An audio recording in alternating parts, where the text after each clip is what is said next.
이 시간 예배의 자리에 나오신 여러분을 축복합니다. 오늘 저는 앞서 읽은 마태복음 8장 1절부터 17절까지의 본문으로 우리의 병을 짊어지셨도다 라는 제목의 설교를 하려고 합니다. 전해지는 말씀 가운데 하나님의 은혜가 있기를 바랍니다. 오늘 본문에서 예수님께서는 나병 환자를 깨끗하게 하시고 중풍병을 치료하여 주시며 열병을 떠나가게 하시는 분으로 등장합니다. 앞선 마태복음 4장 23절부터 24절에서 산상수훈을 전하시기 전에 이미 예수님께서 모든 병과 약한 것을 고치셨다는 보도를 접했던 바 있지만 그러한 치유사역들의 구체적인 기록들에 관한 것은 산상수훈이 마쳐지고 나서 8장에 이르러서야 비로소 전해지고 있습니다. 예수님께서는 단순히 말씀을 통하여 하나님 나라에 관해서 들려주신 분이 아니라 그 능력을 통하여 하나님 나라가 이 땅에 임하게 하시는 분이셨습니다. 그런데 오늘 본문에서 오히려 우리의 시선을 끄는 부분이 있습니다. 그것은 기적 자체라기보다는 기적에 대한 마태복음 기자의 기술입니다. 마태복음 기자는 예수님께서 나병 환자를 깨끗하게 하시고 중풍병을 치료하여 주시며 열병을 떠나가게 하신 사건에 대해서 보도하고 나서 이는 선지자 이사야를 통하여 하신 말씀을 이루신 것이었다고 전해주고 있습니다. 오늘 본문의 17절입니다. 이는 선지자 이사야를 통하여 하신 말씀에 우리의 연약한 것을 친히 담당하시고 병을 짊어지셨도다 함을 이루려 하심이더라. 아멘.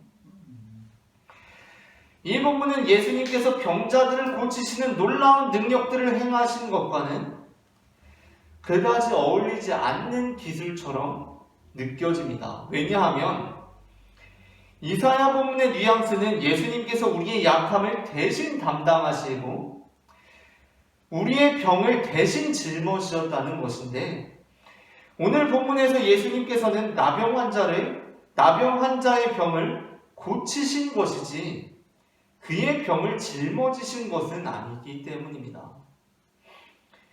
예수님께서는 여인의 열병을 떠나가게 하신 것이지 그 열병을 자신이 대신 걸리신 것이 아니었습니다. 예수님은 나병 환자를 깨끗게 하시고 중풍병을 고치시고 열병을 떠나가게 하신 후에도 그 신체에 아무런 지장이 없으셨습니다. 그 나병이 예수님께 옮겨오거나 예수님의 신체의 일부에 풍이 오거나 체온이 약간이라도 상승한 바가 없었다는 것입니다. 그러한 면에서 마태복음의 기술은 적절치 않은 것으로 여겨지기도 합니다. 그리고 사실 이 이사야의 예언의 본래 방향 역시 예수님의 병치유 사역에 관한 것이 아니었습니다. 마태복음 기자가 지시하는 이사야를 통하여 하신 말씀은 이사야 53장 4절부터 5절에 나오고 있는데 그 본문을 읽어보도록 하겠습니다. 그는 실로 우리의 질보를 지고 우리의 슬픔을 당하셨거늘 우리는 생각하기를 그는 징벌을 받아 하나님께 맞으며 고난을 당한다 하였노라. 그가 찔림은 우리의 허물 때문이요 그가 상함은 우리의 죄악 때문이라. 그가 징계를 받음으로 우리는 평화를 누리고 그가 채찍에 맞음으로 우리는 나음을 받았도다. 아멘. 이사야 53장 4절부터 5절 본문은 예수님의 병치유 사역에 관한 것이 아닙니다. 이 본문은 예수님의 십자가 고난에 대한 예언입니다. 그러니까 이 본문은 우리의 죄악과 우리의 허물을 대신 담당하시고 골고다 언덕을 오르시는 하나님의 어린 양에 대한 예언이라는 것입니다. 이렇게 이해할 때에야 우리의 연약한 것을 친히 담당하시고 우리의 병을 짊어지셨도다 라는 이 표현이 적절한 것이 됩니다.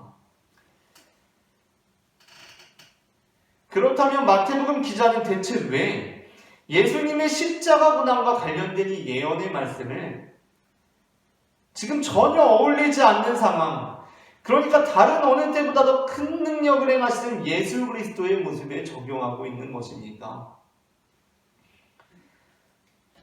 예수님의 십자가 고난과 관련된 이 예언의 말씀을 마태복음 기자는 왜 예수님께서 그 어느 때보다도 큰 능력을 행하시는 상황에 적용해 놓고 있는 것입니까? 그 이유는 마태복음 기자의 시선이 나병 환자가 깨끗게 되고 중풍병이 고침받고 열병이 떠나가는 기적을 바라보는 것에 있는 것이 아니라 또 다른 의미의 기적에 맞추어져 있었기 때문이었습니다. 예수님께서 산상수훈을 마치시고 산에서 내려오실 때 한 나병 환자가 예수님 앞에 나와 이렇게 간구합니다. 오늘 본문 2절입니다. 한 나병 환자가 나와 절하며 이르되 주여 원하시면 저를 깨끗하게 하실 수 있나이다 하거늘. 이에 대하여 예수님께서는 그의 나병을 고쳐주셨습니다. 병을 치료하시는 기적을 베푸신 것입니다. 또 가버나움에 가셨을 때는 한 백부장, 그러니까 군대 장교가 예수님께 나와서 자신의 하인이 중풍병에 걸려있는데 그를 고쳐달라고 간구합니다. 그러자 예수님께서 그도 고쳐주십니다. 마지막으로 예수님께서는 베드로의 집에 가셔서 그의 장모가 열병에 앓아누운 것을 보시고 여인의 병을 고쳐주십니다. 그야말로 엄청난 기적들을 행해 나가고 계신 것입니다. 하지만 우리가 이러한 행위, 이러한 기적, 이러한 결과들에만 관심을 가질 때 우리는 마태복음 기자가 이사야 본문을 예수님의 치유 사역 중에 떠올린 이유를 전혀 알아차릴 수가 없습니다. 엄청난 능력들을 행하시고 계신 예수님께 왜 고난받는 종에 관한 예언이 이루어졌다라고 말하고 있는지를 이해할 수가 없다는 것입니다. 마태복음 기자의 기술에 의하면 분명 예수님께서는 그들의 병을 고치심으로 무언가를 담당하셨고 무언가를 짊어지셨습니다. 그것이 성취되었다라고 마태복음 기자는 보고 있습니다. 그렇다면 예수님께서 그들의 병을 고치심으로 짊어지신 것이 무엇이었습니까? 이를 발견하기 위해 우리는 그 결과에만 주목할 것이 아니라 마태복음 기자와 같이 그 과정과 상황에 주목할 필요가 있습니다. 왜냐하면 마태복음 기자는 바로 그 과정에서 발생하고 있는 일, 그리고 그 상황에서 벌어지고 있는 변화를 통해 예수님께서 우리의 연약한 것을 친히 담당하시고 우리의 병을 짊어지시고 계신 것을 목격할 수 있었기 때문입니다. 먼저 한 나병 환자가 예수님 앞에 나와왔을 때 예수님께서 행하신 일에 대해서 살펴봅시다. 한 나병 환자가 예수님께 병 고침을 간청했고 예수님께서 그의 나병을 고쳐주셨습니다. 그런데 예수님께서는 단순히 말씀으로 그 나병 환자를 고치신 것이 아니라 당시로서는 상상할 수 없는 행동을 하십니다. 그것이 무엇입니까? 3절의 상반절입니다. 예수께서 손을 내밀어 그에게 대시며. 예수님께서는 단순히 말씀으로 나병 환자를 고치실 수도 있으셨습니다. 하지만 예수님께서는 단순히 말씀으로 나병 환자를 고치신 것이 아니었습니다.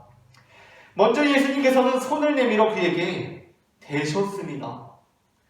이것은 당시 유대사회에서는 충격적인 일이었습니다. 왜냐하면 당시 유대사회에서 나병에 걸린 사람은 율법적으로 부정한 사람으로서 다른 사람과 접촉해서는 안 되는 사람이었고, 나병은 당시의 의술로는 치료할 수 없는 불치병인데다가 어떤 것들은 전염성이 있는 것으로 판단되었었기 때문입니다. 그래서 나병한 자들은 공동체로부터 격리되거나 추방되었고 그 병색이 완전히 사라졌을 때에만 율법적인 절차를 거친 후에 공동체로 들어와 사람들과 접촉하며 살아갈 수 있었습니다. 그런데 예수님께서 그 나병 환자를 만지신 것입니다. 병을 다 고치시고 나서 만지신 것이 아니라 병을 고치시기도 전에 대체 뭐가 그리 마음이 급하셨는지 병을 고치시기도 전에 그에게 손을 대고 만 것입니다. 더군다나 오늘 본문은 통상 성경이 적히는 방식에 따라 다소 건조하게 기술이 되어 있는데 사실 본문의 대시며라는 단어는 헬라어 헵사토라는 단어로 대다라는 뜻 외에 껴안다라는 뜻을 가지고 있습니다. 그러니까 우리가 이 본문의 어감상 어떻게 상상하기 쉽냐면 대다라는 뜻을 우리가 듣게 될 때 그 뜻이 대다라는 단어와 함께 얹다라는 것이 연상되기가 쉽습니다. 얹다라는 의미가 있을 것이라고 생각하기 쉬운데 그게 아니라 대다라는 뜻 말고 껴안다라는 뜻을 가지고 있다는 것입니다. 그에 따라 이 장면을 다시 상상해보면 예수님께서는 지금 신사적인 태도로 그를 치유하고 계신 것이 아닙니다. 그리고 어떤 의식적인 행위로서 마치 안수 기도를 하듯이 그의 머리에 손을 얹거나 이마에 손을 대고 계신 것이 아닙니다. 그런 것이 아니라 예수님께서는 지금 온몸이 짓무르고 고름이 나는 나병 환자가 예수님께 허겁지겁 달려와서 그 앞에 엎드려 병을 고쳐주시기를 간청할 때 다른 사람들로부터 위협을 받거나 율법을 어기고 공동체의 생활터전에 침범했다고 돌에 맞을지도 모름에도 불구하고 예수님만 바라보며 그에게 다가오는 그 모습을 발견하고는 버선발로 맞으며 달려가 그의 어깨와 얼굴을 부둥켜 잡으시면서 이렇게 말씀하신 것입니다. 깨끗함을 받으라 라고 말입니다.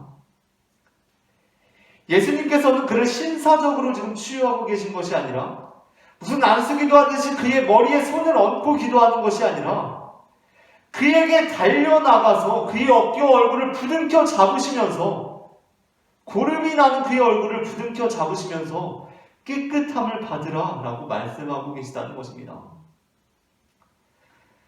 다음으로 예수님께서 하인의 중풍병을 고쳐달라고 나온 백부장에게 행하신 일에 관한 내용을 살펴봅시다.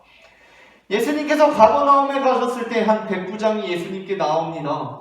그리고 그는 자신의 하인이 중풍에 걸리게 되어 괴로움 중에 있는데 그를 고쳐줄 것을 예수님께 간청합니다. 그러자 예수님께서는 가서 고쳐주겠다고 말씀하십니다. 그런데 그때 그가 이렇게 말합니다. 오늘 본문 8절부터 9절입니다. 백부장이 대답하여 이르되 주여 내 집에 들어오심을 나는 감당하지 못하겠사오니 다만 말씀으로만 하옵소서. 그러면 내 하인이 낫게 싸움나이다. 나도 남의 수하에 있는 사람이요 내 아래에도 군사가 있으니 이더러 가라 하면 가고 저더러 오라 하면 오고 내 종더러 이것을 하라 하면 하나이다. 어쩐 일인지 백부장은 예수님께서 자신의 집에 오시는 것까지는 바라지 않으며 다만 말씀으로 고쳐주실 것을 간청하고 있습니다. 그 이유는 백부장 자신이 유대인의 입장에서 보면 이방인이었기 때문이었습니다. 지난주 권위 있는 자라는 설교에서 살펴보았던 것처럼 당시 유대인들은 이방인을 하나님과 관련 없는 자들로 여겼고 하나님의 구원을 받을 수 없는 자로 여겼으며 그에 따라 여러 생활적인 면에서 그들과는 구별되고 분리된 삶을 살았습니다. 이 백부장 역시 스스로 이방인으로서 유대인의 이러한 관습을 알고 있었고 그에 따라 유대인인 예수님께서 이방인인 자신의 집에까지는 오지 않아도 된다는 말을 덧붙인 것이었습니다. 그리고 그 말에 따라 예수님께서는 그의 집에 직접 가지 않으시고 다만 말씀으로 그 하인의 중풍병을 고치십니다. 그런데 바로 이 상황 속에서 예수님께서는 그 이방인의 믿음을 놀랍게 여기시고 따르는 자들을 향해 이러한 말씀을 하십니다. 오늘 보면 10절부터 12절입니다. 예수께서 들으시고 놀랍게 여겨 따르는 자들에게 이르시되 내가 진실로 너희에게 이르노니 이스라엘 중 아무에게서도 이만한 믿음을 보지 못하였노라. 또 너희에게 이르노니 동서로부터 많은 사람이 이르러 아브라함과 이삭과 야곱과 함께 천국에 앉으려니와 그 나라의 본 자손들은 바깥 어두운 데 쫓겨나 거기서 울며 이를 갈게 되리라. 우리는 지난주 권위 있는 자라는 설교에서 이방인에 대한 하나님의 구원이 사도 바울을 통해 열매를 맺게 되었다고 들었는데 그 씨앗은 이미 예수님의 메시지 안에 들어있었던 것이었습니다. 이처럼 예수님께서 나병 환자를 깨끗하게 하시는 장면과 백부장 하인의 중풍병을 고치시는 장면을 보게 될 때 우리는 그곳에서 단순히 병이 고쳐지는 기적이 행해지고 있는 것이 아니라 또 다른 면에서 기적이 행해지고 있는 것을 보게 됩니다. 그것은 이전에 공동체의 일원으로서 대우를 받을 수 없었던 나병 환자가 공동체의 일원으로 받아들여지는 기적이었고 또한 구원으로부터 배제된 이방인이 하나님 나라의 백성으로 일컬음을 받게 되는 기적이었습니다. 마지막 사건 역시 마찬가지입니다. 마지막 기적 사건에서 예수님께서 관심 갖고 있는 사람이 어떤 사람입니까? 지금 예수님께서 어떤 사람의 고통과 아픔에 관심을 갖고 계십니까? 마태복음에서는 유일하게 별다른 요청이 없음에도 불구하고 그 병을 고쳐주시는 장면이 있는데 그 누구보다도 먼저 살피시는 이 사람이 어떠한 사람이었습니까? 그 사람은 바로 여인이었습니다. 감히 그 고통을 요청할 수도 없는, 그 고통을 해결해달라고 요청할 수도 없는 그 상태에 있는 사람, 당시 사회적으로 차별받음에도 불구하고 그 억압받는 현실에 대해서 어디에도 하소연할 수가 없었던 사람들, 바로 그녀는 여자였던 것입니다. 하지만 이러한 예수님의 행위는 한편으로 예수님에게 큰 위험을 지우는 일이었습니다. 왜냐하면 예수님께서 나병 환자를 만지시고 이방인에게 구원을 선포하시는 것은 당시 율법을 고수하던 종교 권력에 대한 도전으로 비춰질 수 있는 것이었기 때문이었습니다. 그러나 그럼에도 불구하고 예수님께서는 그 일을 하셨습니다. 왜냐하면 예수님께서는 단순히 나병이 고쳐지고 중풍병자를 고치시는 것보다도 그들의 상처받은 영혼이 치유되기를 원하셨기 때문이었습니다. 마태복음 기자는 바로 그 장면을 기적적으로 바라보고 있습니다. 그리고 그 장면을 목격하고 있기 때문에 마태복음 기자는 그렇게 예수님께서 굳이 위험을 감수하시는 모습을 보며 이렇게 기록하고 있습니다. 이는 선지자 이사야를 통하여 하신 말씀에 우리의 연약한 것을 친히 담당하시고 벽을 짊어지셨도다 함을 이루려 하심이더라. 아멘. 기적은 두 가지 성격에 따라 구분할 수 있습니다. 먼저는 능력을 행하는 것이며 다른 하나는 희생을 감수하는 것입니다. 우리는 등록금 문제로 걱정하던 불우한 대학생이 간절하게 기도를 하다가 장학금이나 다른 후원을 통해 등록금 문제가 해결되는 것을 보면서 기적이라고 말합니다. 등록금 문제로 걱정하고 있던 불우한 대학생이 간절히 기도하다가 장학금이나 다른 후원을 통해 등록금 문제가 해결되는 것을 바라보면서 기적이라고 말합니다. 그야말로 기도의 능력이 나타난 것입니다. 그러나 또 다른 면에서 우리는 평생을 김밥을 팔거나 폐지를 주워 모은 돈을 다른 곳에 사용하지 않고 불우한 학생들이 공부할 수 있도록 장학금으로 기부하는 모습을 보며 이것은 기적과 같은 일이다 라고 말합니다. 영화 브루스 올마이티에서 짐 캐리는 전지전능한 신의 능력을 소유하게 됩니다. 그리고 그는 신만이 행할 수 있는 기적을 행하면서 살아갑니다. 하지만 결국 그가 행하는 기적들로 인하여 세상은 물론이고 그의 삶까지도 엉망진창이 되고 맙니다. 그렇게 기적과 능력 운운하던 그에게 신은 이러한 내용의 메시지를 던집니다. 홍해가 갈라지는 것을 기적이라고 할 수 있겠는가? 여리고성이 무너지는 것을 기적이라고 할 수 있겠는가? 이 산이 저 산으로 옮겨지고 합격하고 승진하고 성공하는 것이 기적이라고 할 수 있겠는가? 기적은 육아와 돈벌이에 지친 미혼모가 그 자녀를 여전히 포기하지 않고 길러내는 현실에 있다 라고 말합니다. 기적과 능력 운운하던 짐 캐리에게 신은 이러한 내용의 메시지를 던집니다. 기적은 육아와 돈벌이에 지쳐있는 미혼모가 아직도 그 자녀를 포기하지 않고 길러내는 현실에 있다. 기독교 신앙에도 기적은 두 가지 성격으로 구분됩니다. 하나는 부활의 기적이고 다른 하나는 십자가의 기적입니다. 부활의 기적은 능력의 기적입니다. 나병 환자가 깨끗하게 되고 중풍병자가 고침받고 열병이 떠나가는 기적입니다. 우리는 그러한 기적을 보며 놀라워하고 부활의 기적을 경험합니다. 하지만 기독교 신앙에 또 다른 의미에서의 기적이 있습니다. 그것은 죄인인 나를 위해 예수님께서 십자가를 지신 것입니다. 우리는 그것을 기적이라고 부릅니다. 전혀 그럴 필요가 없으신 분께서 죄인인 나를 위해 희생을 자처하고 계신 것입니다. 빌립보서 2장 5절부터 8절 말씀은 이 기적에 대해 이렇게 찬양하고 있습니다. 너희 안에 이 마음을 품으라. 곧 그리스도 예수의 마음이니 그는 근본 하나님의 본체시나 하나님과 동등됨을 취할 것으로 여기지 아니하시고 오히려 자기를 비워 종의 형체를 가지사 사람들과 같이 되셨고 사람의 모양으로 나타나사 자기를 낮추시고 죽기까지 복종하셨으니 곧 십자가에서 죽으시니라. 아멘.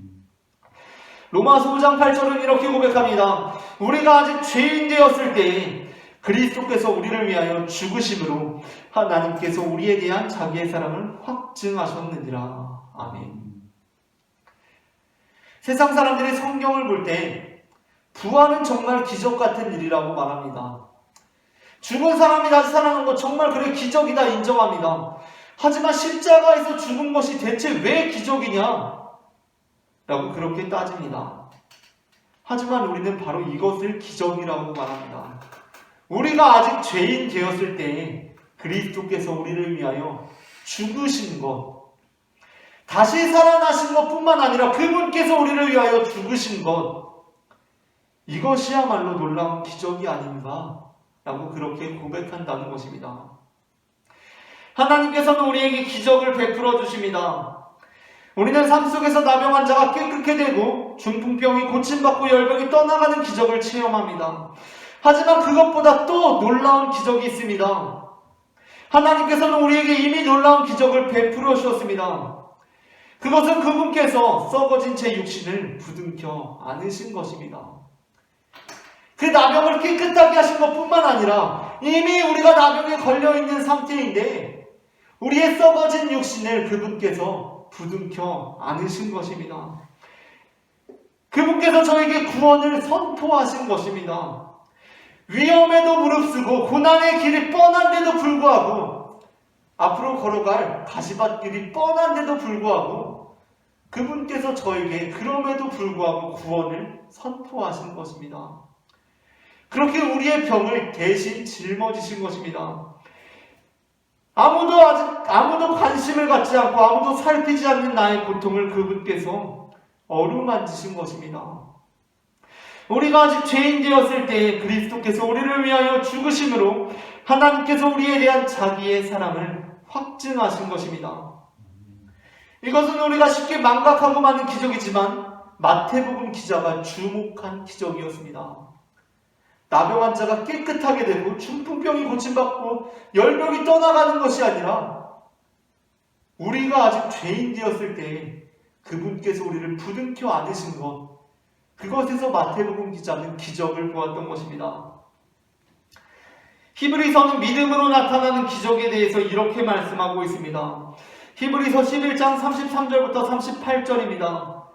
그들은 믿음으로 나라들을 이기기도 하며 의를 행하기도 하며 약속을 받기도 하며 사자들의 입을 막기도 하며 불의 세력을 멸하기도 하며 칼날을 피하기도 하며 연약한 가운데서 강하게 되기도 하고 전쟁에 용감하게 되어 이방 사람들의 진을 물리치기도 하며 여자들은 자기의 죽은 자들을 부활로 받아들이기도 하며 또 어떤 이들은 더 좋은 부활을 얻고자 하여 심한 고문을 받되 구차히 풀려나기를 원하지 아니하였으며 또 어떤 이들은 조롱과 채찍질 뿐 아니라 결박과 옥에 갇히는 시련을 받았으며 돌로 치는 것과 톱으로 켜는 것과 시험과 칼로 죽임을 당하고 양과 염소의 가죽을 입고 유리하여 궁핍과 환난과 학대를 받았으니 이런 사람은 세상이 감당하지 못하느니라.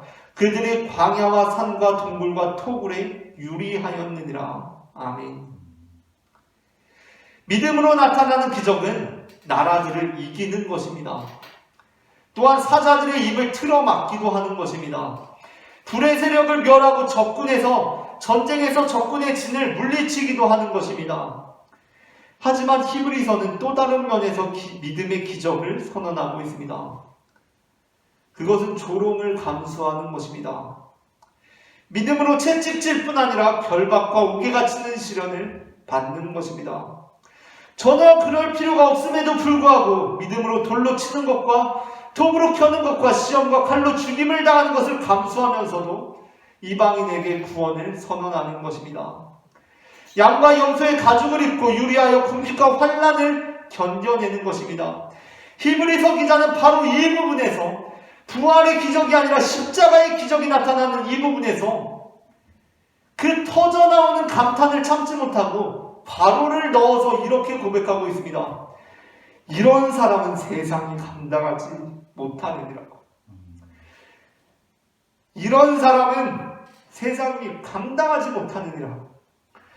부활의 능력, 부활의 기적뿐만 아니라 십자가의 기적 앞에 서는 사람, 이런 사람은 세상이 감당하지 못하느니라. 예수님께서는 세상이 감당하지 못하는 믿음을 가지신 분이셨습니다. 그분은 그 믿음으로 조롱과 채찍질뿐 아니라 결박의 희생을 당하는 기적을 우리에게 보여주신 분이셨습니다. 예수님께서는 왜 그러신 것입니까?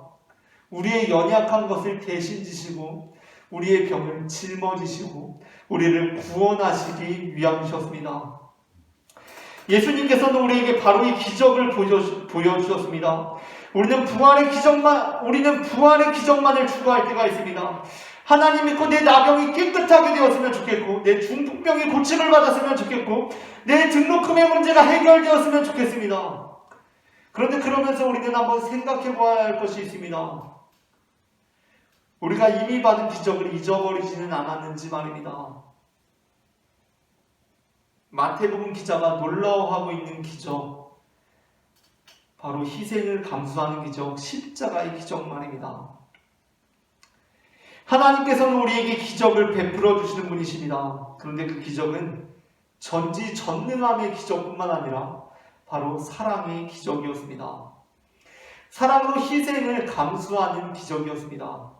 그 능력이 남아 도는 것 중에 하나를 우리에게 주시고 베풀어 주시는 것이 아니라 전혀 그럴 필요가 없음에도 불구하고 위험을 감수하고 희생을 자처하는 사랑의 기적을 우리에게 보여주셨습니다.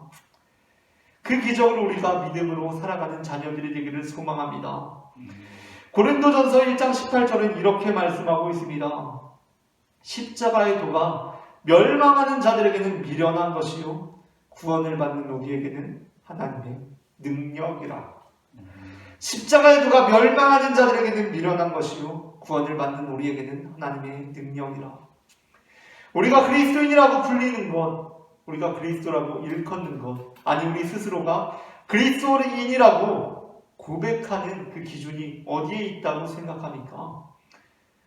부활의 기적 앞에서는 모든 사람들이 기적이라고 말합니다. 부활의 능력 앞에서는 모든 사람이 기적이라고 말합니다. 그러나 그리스도인들만이 십자가의 기적 앞에서, 십자가의 능력 앞에서 이것은 하나님의 기적이라고 고백합니다. 우리 모두가 이 시간 십자가의 기적을 다시 한번 기억하는 하나님 나라의 백성들이 되기를 소망합니다. 아멘. 이처럼 하나님께서는 우리가 그 부활의 능력 앞에서 그 기적에 감사할 뿐만 아니라 그 십자가의 능력 앞에서 그 기적에 감사하기를 원하신다는 것을 저는 마태복음 8장 1절부터 17절까지의 본문을 통해서 고백합니다.